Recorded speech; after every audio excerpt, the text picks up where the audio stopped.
নিবন্ধন ও প্রতীক ফিরে পেতে জামায়াতে ইসলামের করা আপিল শুনানি বুধবার পর্যন্ত মুলতবি করেছেন আপিল বিভাগ। সকালে প্রধান বিচারপতি সৈয়দ রেফাত আহমেদের নেতৃত্বাধীন 4 সদস্যের বেঞ্চে শুনানি হয়। এদিন শুনানিতে নির্বাচন কমিশনের আইনজীবী বলেন, জামাতকে নিবন্ধন দেওয়ার বিষয়ে সর্বোচ্চ আদালতের রায়ের অপেক্ষায় আছে নির্বাচন কমিশন। ইসির আইনজীবী আদালতকে আরও জানান, সুপ্রিম কোর্টের প্রশাসনিক সিদ্ধান্তের পর ইসির প্রতীকের তালিকা থেকে দাঁড়িপাল্লা প্রতীক বাদ দেওয়া হয়েছে। জামাতের আইনজীবী বলছেন, দাঁড়িপাল্লাকে রাজনৈতিক দলের প্রতীক হিসেবে ব্যবহার করতে পারবে না, এটি আদালতের কোনো রায় নয়। সে কারণে দাঁড়িপাল্লা প্রতীক পেতে জামাতের কোনো বাধা নেই।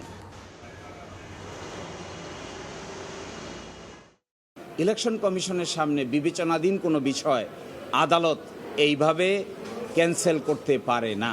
এটিকে ইংরেজিতে বলে প্রিম্যাচিওর। আর সেকেন্ড কথা হলো, যারা এই রিট পিটিশন দায়ের করেছিলেন তাদের কোনো লোকাস স্ট্যান্ডাই নাই।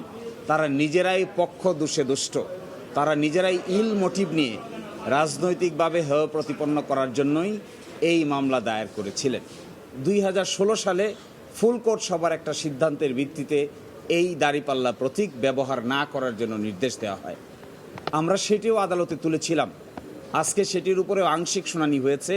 এই প্রতীক সংক্রান্ত বিষয়ে আগামীকালকে সকাল 9টায় 1 নম্বর আইটেম হিসেবে শুনানি হবে।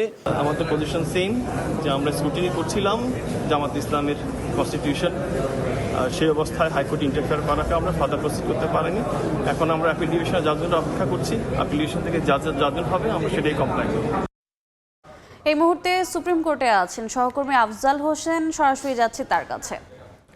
মতো শেষ হয়েছে, আগামীকালকে আবার শুনানি হবে। আজকে শুনানিতে মোটা দাগে বেশ কয়েকটি প্রশ্ন সামনে এসেছে। জামাত কেন নিবন্ধন ফিরে চায় তার ব্যাখ্যা জামাতের আইনজীবী আদালতে দিয়েছেন। এটি নিয়ে মোটামুটি আমার কাছে যেটি মনে হয়েছে যে আদালত সন্তুষ্ট হয়েছেন। তবে জামাতের প্রতীক নিয়ে একটি জটিলতা দেখা দিতে পারে এমনটি আমরা ধারণা করতে পারছি। কারণ হচ্ছে যে দাঁড়িপাল্লা প্রতীক সুপ্রিম কোর্টের ফুল কোর্ট, অর্থাৎ সুপ্রিম কোর্টের প্রশাসনিক একটি সিদ্ধান্ত রয়েছে। যেহেতু দাঁড়িপাল্লা ন্যায়ের প্রতীক, সুপ্রিম কোর্ট এই দাঁড়িপাল্লাকেই প্রতীক হিসেবে ব্যবহার করে। সুপ্রিম কোর্টের প্রশাসনিক একটি সিদ্ধান্ত ছিল যে দাঁড়িপাল্লাকে কোনো রাজনৈতিক সংগঠন যেন তাদের দলীয় প্রতীক হিসেবে ব্যবহার করতে না পারে। এটি সুপ্রিম কোর্টের প্রশাসনিক সিদ্ধান্ত।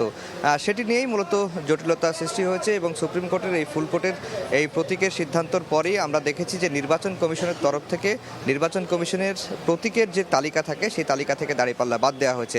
সেই প্রশ্নটাই কিন্তু জামাতের আইনজীবীর কাছে আজকে সর্বোচ্চ আদালত প্রধান বিচারপতি করেছিলেন এবং জামাতের আইনজীবী বারবার যেটি বলার চেষ্টা করছেন যে এটি সুপ্রিম কোর্টের প্রশাসনিক সিদ্ধান্ত, আদালতের কোনো রায় নয়। সেই কারণে দাঁড়িপাল্লা প্রতীক জামাত পেতে পারে। যদিও নির্বাচন কমিশনের আইনজীবীর কাছ থেকেও বক্তব্য শুনেছেন। নির্বাচন কমিশনের আইনজীবী বলেছেন যে সুপ্রিম কোর্টের ফুল কোর্ট এর সিদ্ধান্তের পরই দাঁড়িপাল্লাকে প্রতীক হিসেবে তাদের কার্যতালিকা বা তাদের তালিকা থেকে বাদ দিয়েছেন। জামাত চাইলে এখন অন্য, যদি আদালত জামাতের নিবন্ধন ফিরিয়ে দেন তাহলে জামাত চাইলে অন্য কোনো প্রতীক চাইতে পারে। এসব মিলিয়েই কিন্তু আজকে শুনানি হয়েছে এবং শুনানি আগামীকাল পর্যন্ত মুলতবি করেছেন এবং আগামীকাল শুনানি শেষ হলে আমরা হয়তো বলতে পারবো বা জানতে পারবো জামায়াত আসলে নিবন্ধন ফিরে পাচ্ছেন বা তাদের দলীয় প্রতীক দাঁড়িপাল্লার প্রতীক ফিরে পাচ্ছেন কি না।